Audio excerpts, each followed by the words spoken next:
Good afternoon. My name is Eugene Marsh. I am a three-time decorated Vietnam veteran, served in the military from 1967 to 1970.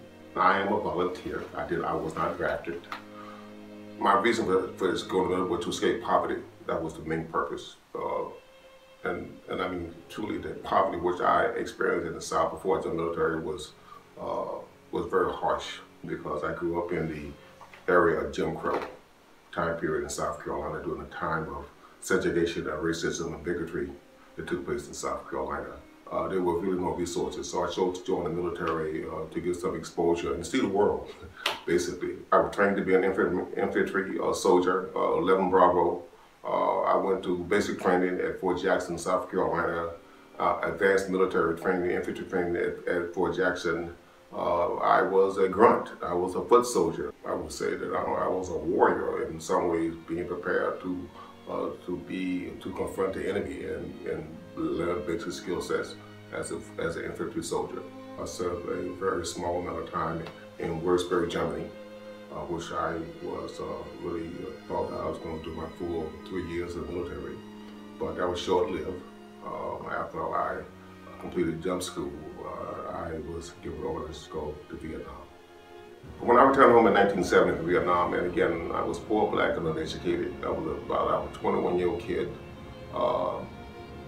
There was no yellow ribbons. There was no band playing. There was no welcome home signs. I came back broken and despair, angry.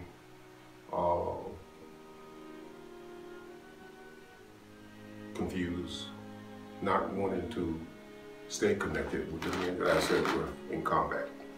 And that was a very difficult time for me and for both of us who were in Vietnam. Basically, the military told us to go home and act like nothing ever happened. And in doing so, I experienced homelessness for about 3 years. It was very painful for me to serve my country for three years and not get the respect that I thought we deserved, but I deserved, having put my life on the line. And that was really, well, we were as soldiers. We were all young men. We all came from different parts of the country, and I think we all came with being patriotic and showing our patriotism and, with our devotion to serve our country.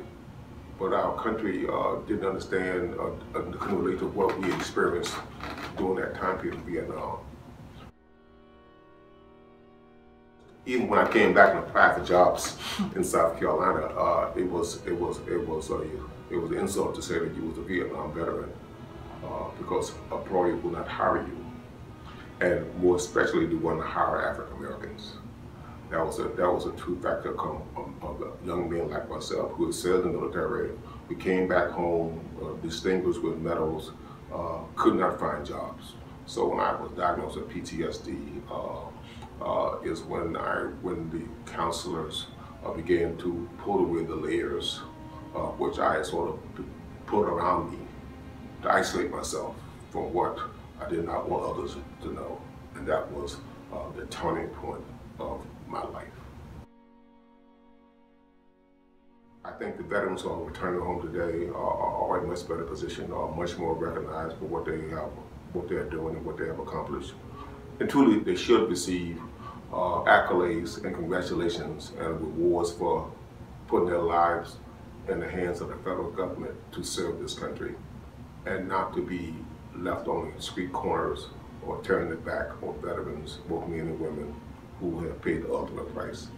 Many of them return to broken families, maybe have a wife or their children, or the mothers and fathers, or the sisters and brothers, or community.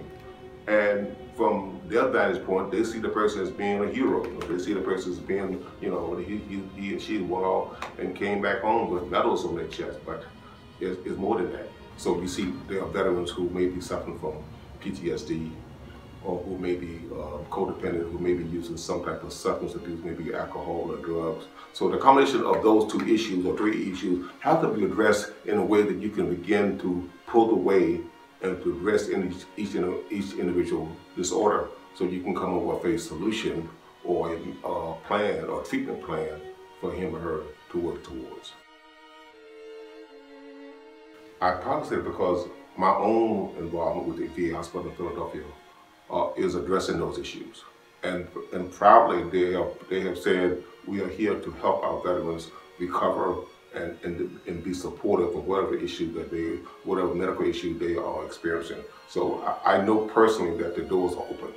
It has come to me in many ways that I have been exposed to the environment that I'm currently in as to what I can do to ensure that a veteran get a better quality of life than I did. So I am forthright by saying I can help you in terms of connecting you to the VA hospital. I can connect you in terms of whatever form that you may need to apply for benefits. I'm helping to ensure that being supportive and showing empathy to the veteran that that is not all is lost. There is help for you if you desire it. And then I take it to I speak to either the spouse or to their children to let them know that here's the resource that you can help your family member get the help that he or she needs. So I think it's a conduit, it's an avenue which I have sort of branched out on to enunciate and to advertise what the VA is doing and how I have been able to recover from my own personal experience as a Vietnam veteran who suffered from homelessness, who suffered from post-traumatic stress disorder, enabled me to return to school and get a master's degree, which I'm pursuing a master's degree. And what has my life evolved because of the fact that I took the opportunity to seek out and find out what I need in order to return to some normalcy in my life. And that transition has enabled me to do some things that I never imagined because of the fact that I want to do more. I have to do more. I cannot just consume it all and not give it back.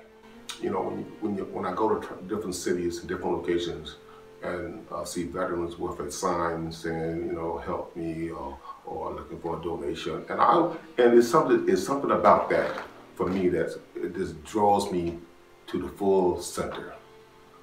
Because I feel like there should be not one veteran who are homeless. There should not be one veteran who cannot find medical help for mental illness, or it should not be a veteran who's unemployed. That's what I feel. Because the population of where we send our men and women off to the military, and they put their lives on the line. They put everything on the line for this country, red, white, and blue. We as a community has a responsibility to work towards serving our veterans and to ensure that they understand that we are there for them, that we care and we love them and we appreciate what they've done and what they're doing for our country. And at the same time, the wholesome of the true compassion and love and appreciation have to be spoken out clearly and distinctly.